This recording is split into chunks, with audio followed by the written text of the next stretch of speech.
Hello ladies and gentlemen, welcome back. This is Force with some more Elder Scrolls Online. In today's video, I'm going to show you a different build from what I've been doing. In fact, I've completely flipped the script. If you have been following my content at all, you'll know that I've been maining a Khajiit Nightblade, and with that Nightblade I decided to go with a stamina focused build using a two-handed sword or two-handed weapon as well as a bow setup. And it was very effective. I was actually very good at soloing. Well, as I'm continuing to make my way through the veteran ranks, you can see right now I'm veteran rank 2, I decided to try something totally different. I am now a light armor caster with a focus on magicka, and believe it or not, it totally works. It seems fairly legit. I've got some tweaking to do to the build. It is not perfect or set in stone at the moment, but it's viable. And right now, I'm in a dungeon here. This is supposed to be a group public dungeon, and I'm going to show you how this build plays into action, how it plays. I just would like to show you how it plays. So we're going to start off here.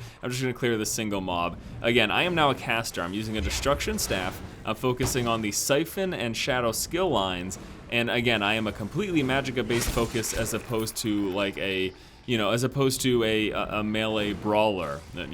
Whether I was I personally went with the bow and the two-handed, but it was basically a rogue style character.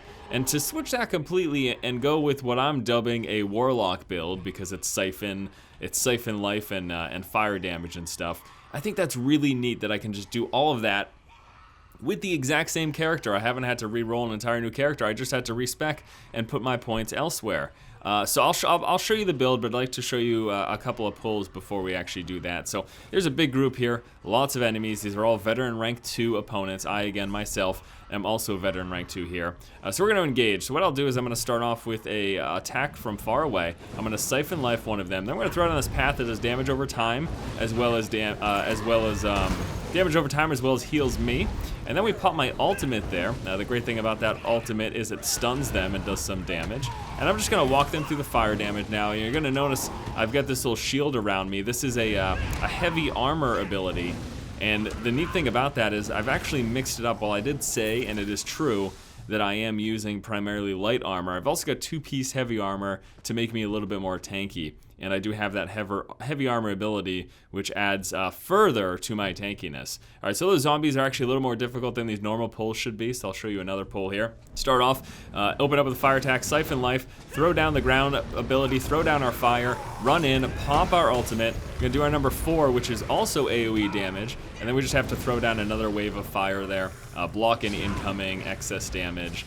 And then these archers actually, if you watched my stream last night, these archers proved to be a huge pain in the butt, but I've learned how to deal with them.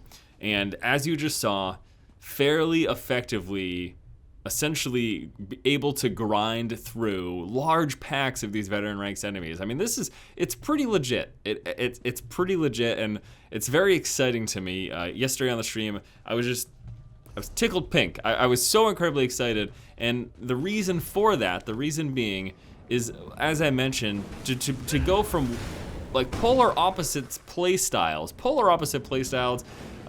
from a physical damage dealer into a mage, and to have them both work effectively is just really awesome to see. And this is a system we've known about. I mean, this is what they've been touting for this game, but to actually see it in action, to actually see it in effect. Now my current setup, I basically have one bar. This first bar here, it's fire destruction staff on both, but this first bar is focused on being able to take down single targets, whereas the second bar, when I hot swap, while it's also a fire destruction staff, this one is more focused on taking out groups of enemies. So I'm going to take out this last group, and then we'll take a look at my skills here. So again, open up with a fire attack, do the siphon life, do the damage on the ground, do the fire damage on the ground, run in with an ultimate, and do my AoE that siphons their life, but also adds to my weapon damage.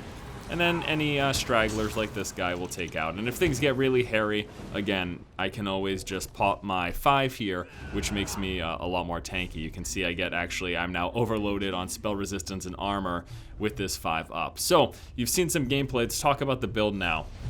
This is by no means an end-all be-all. It's still in flux. You know, I am still learning up the light and the heavy armor, so there's still more skills for me to spend. I'm still going through the destruction staff skill line, and I still haven't maxed out siphoning or shadow, which, you know, my build won't be set in stone until those are done. But let's just take a general look at it. So my single target skill setup, I've got Swallow's Soul. This does damage to the target and then heals me over time as well.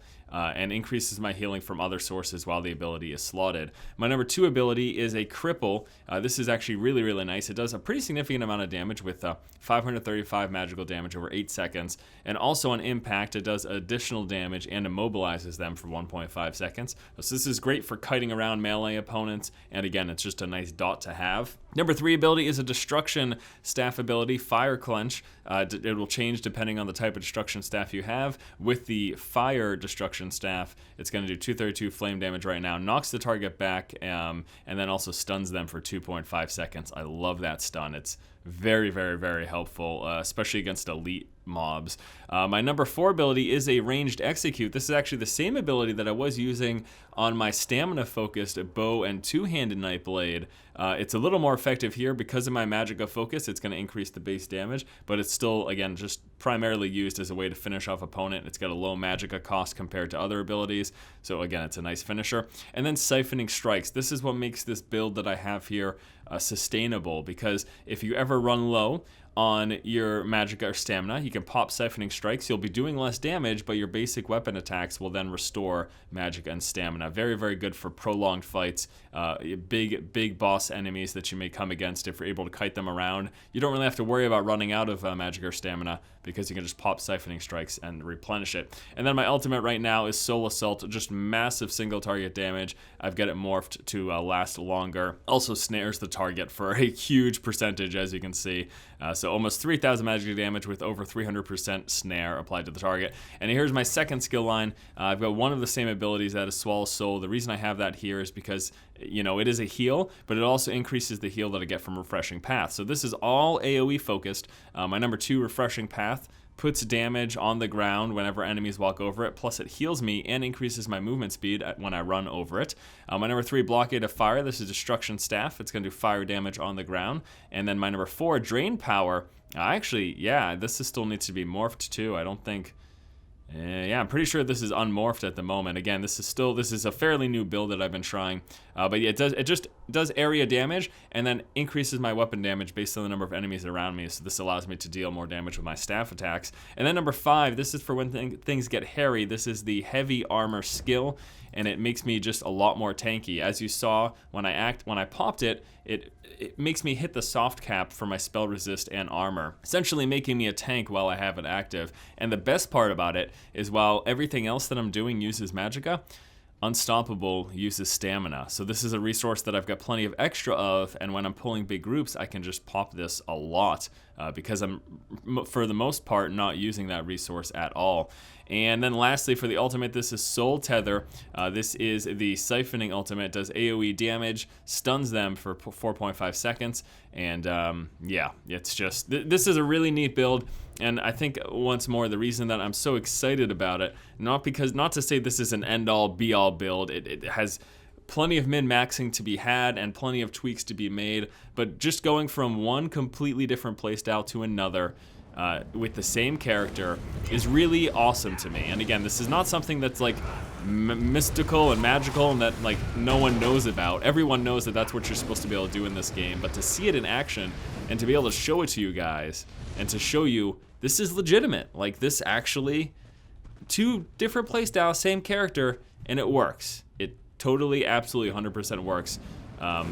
Just very, very exciting to me. So hopefully you guys have enjoyed this video. Thanks so much for watching. Oh no, I pulled way too many. Oh no, pulled way too many. Ultimate, go, ultimate. Okay, we need more heal. I need another ultimate here. Oh my gosh.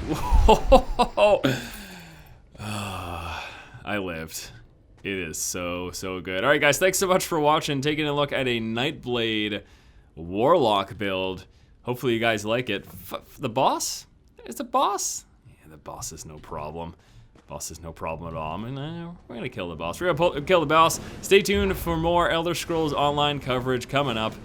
I'm gonna keep playing with this build. I want to max it out, at least get all these skill lines to level 50, and that'll decide what sort of build I want to do after that. But for now, this is pretty awesome. Thanks so much, guys. Again, stay tuned for more ESO coverage coming up on the channel. Be sure to subscribe if you haven't already. Keep watching and keep owning.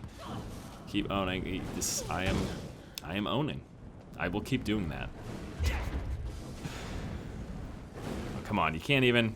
CC is way too strong in this game. I'm gonna say that. In case you're wondering, they probably need to nerf CC because this is ridiculous. This guy doesn't even stand a chance. Like, not even close. Alright, give me some sweet loot. Thank you.